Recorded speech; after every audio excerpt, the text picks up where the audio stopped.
यात दिघेंचं वर्चस्व वाढल्याचं बघून त्यांचे पंख छाटण्याचे प्रयत्न झाले। शिंदेच्या शिवसेनेचे नेते संजय शिरसाट यांनी हे मोठं वक्तव्य केलंय। दिघेंच्या मृत्यू प्रकरणात एकाच माणसावर संशय असल्याचं नितेश राणे यांचं म्हणणं आहे। अशी वक्तव्य होऊ नयेत, दिघेंबाबत आदर आहे असं आता केसरकर म्हणतात। नगरसेवकाची निवडणूक असो, जिल्हा परिषदेची निवडणूक असो, आमदारकीची निवडणूक असो, खासदारकीची निवडणूक असो, यादी घेऊन शिवसेना प्रमुखाकडे गेले तर शिवसेना प्रमुख न वाचता दिघेची आनंदची यादी आहे ना ती फायनल म्हणून ते द्यायची।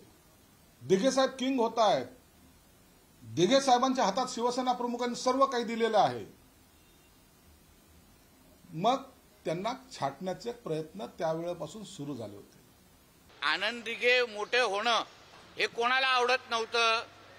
म्हणजे राणेसाहेब, राजसाहेब, एकनाथ शिंदे साहेब आणि तेव्हा आनंद दिघेंच्या पूर्ण ह्या प्रवासामध्ये एकाच माणसावर संशयाची सुई येते।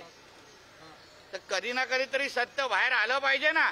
आपल्या राजकीय पक्षांतर्गत विरोधकांना मारून टाकण्याची प्रवृत्ती ही कोणामध्ये आहे? 4 घटना मी तुम्हाला सांगितलेल्या आहे, म्हणून समजदारों को इशारा काफी आहे। मला असं वाटतं की ही वक्तव्य खरं तर होऊ नयेत, कारण त्यांच्याबद्दलचा आदर आहे आणि त्याच्यामुळे निश्चितपणे आता वक्तव्य ज्यांनी केले त्यांना तुम्ही हे प्रश्न विचारले पाहिजेत। मला हा प्रश्न विचारून चालणार नाही।